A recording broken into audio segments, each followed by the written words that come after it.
What's going on, guys? It's King K back again with another video. Today I'm going to be doing the part 2 of living in Calgary, or pretty much my experience living in Calgary over the summer. And I'm going to be talking in this video about the cons, the things that I didn't quite enjoy while I was on my trip to Calgary.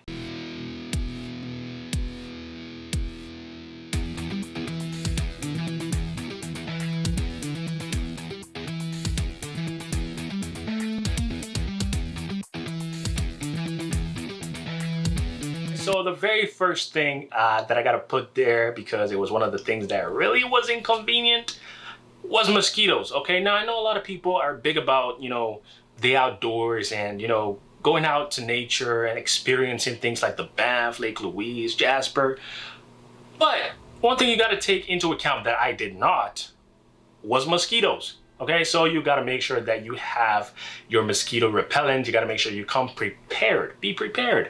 Okay, Boy Scout rule number 1, be prepared. Okay, so you got to be prepared. I was not prepared the first time I went to the Banff, and I ended up getting a lot of bites, which was not fun.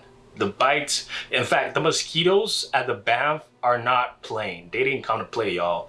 They came to eat. It's a feast. If you're not wearing insect repellent, it's open season. Literally. Okay, so that's one of the things that, it's not really a con if you prepare for it. Just take insect repellent, okay? The best advice I can give you is to do that. The second thing that I did not like about Calgary is Uber is so expensive, okay? Uber fees there are ridiculous. Like, something that might cost $15 in Toronto could probably be like 30 something to 40 something, and sometimes even 50 something dollars, depending on what time of the day, if it's surging or whatever. But on average, it costs more in Calgary than it does here in Toronto. You can go further in Toronto with the price that they're gonna charge you for literally a 10-kilometer drive. Okay, so I didn't quite understand why the fees were so expensive. So I tried as much as possible not to take Ubers. I ended up renting a car when I knew that I was going to Calgary. Pretty much it costs less daily to rent a car than to actually take Ubers daily in Calgary. So rent a car if you can.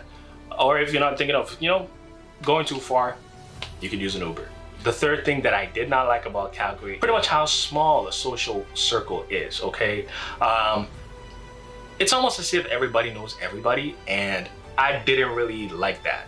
It kind of could seem like a really cool idea, or it could go bad really quickly, okay? I'm from a big city where, if I want a distance from a certain crowd, or if I don't want to see certain people, I don't have to see them. But there were people in Calgary that I kept running into because I didn't have a choice. Either we go to the same restaurant or we go to the same clubs, you know what I mean? So stuff like this can be unavoidable when you live in a small city like Calgary. Now, Calgary in general, the landmass is not as small as people might think. It's actually a huge city, but the population is half of what it is in Toronto. And if you're a part of a minority group, like, Africans, or, you know what I mean? Like, you might tend to run into everybody, or somebody that knows somebody that knows somebody, That's one thing that I didn't really find to be a pro. Another thing that I didn't like about Calgary was the speed limits are confusing as hell, okay? They go from 0 to 100 real quick and then back to 75, okay? So you're going at 50, then it goes to 70 on some roads, and then it goes to 90, and before you know it, you're back to 50.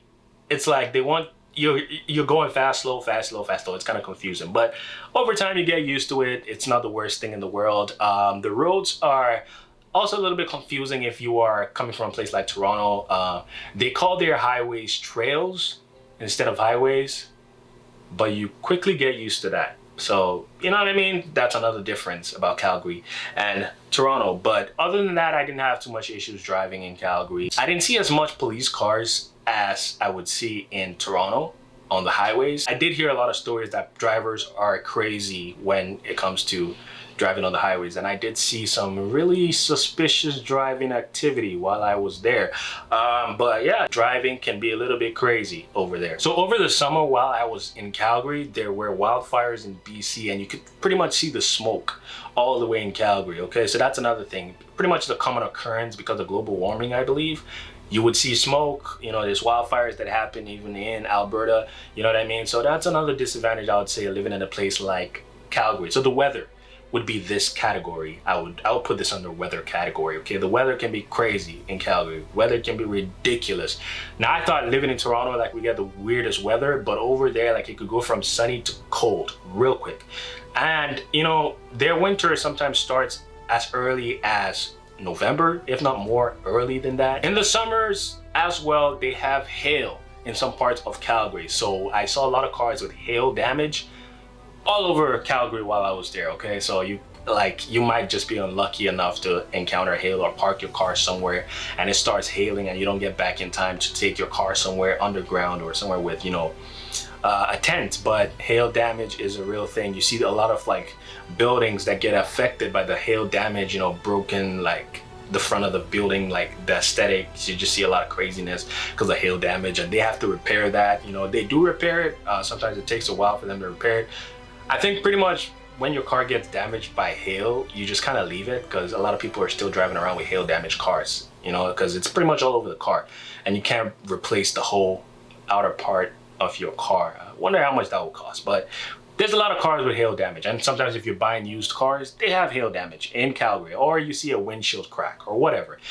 But cars are not the happiest in Calgary, I'll tell you that. The last thing on my list for the cons of living in Calgary, I would say, is the food options. Okay, there were not a lot of food options, especially in the apps, in the food apps, Uber Eats, you know, DoorDash. There were not a lot of food options, and they close super early. Okay, so I'm pretty much downtown at 11 o'clock on, I forget what day it is, and pretty much the only thing that was available, or the only things that were available, were burgers, pizzas, and shawarma. Okay, so that was definitely not what I wanted to eat that night, and I was stuck to either doing that or going home and cooking something. And coming from a place like Toronto where things are open super late or open even 24/7, it was a huge shock to me, because, you know, I thought Calgary was going to be one of those cities that had things open late, but the options are very limited at certain times of the day. And there's not a lot of, you know, for me, I'm Nigerian, so, you know, Nigerian restaurants. There's not a lot of Nigerian restaurants in Calgary. We have a bunch of them in Toronto. There's not a lot. So if you're watching this, go open up some more Nigerian restaurants or African restaurants, because I do know for a fact that there's a lot of people that would want to try those type of delicacies. Okay, so yeah, those are the cons of my experience in Calgary. Let me know if I missed anything in the comment section.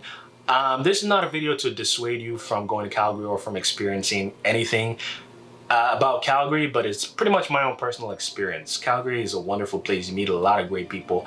I met certainly a lot of great people, and I had a great time in Calgary. You just got to know how to prepare for the bad stuff, and sometimes the bad stuff are unavoidable. They just part of what comes with the package. You just got to embrace it and, you know, deal with it, pretty much. Yeah, so I definitely recommend you going out to check out Calgary. It's not super expensive if you book your ticket ahead of time, but I definitely thought that these were things that you need to know before booking that ticket. Thanks so much for watching this video. I hope you found it informative. Don't forget to like, subscribe. I'll see you in the next video.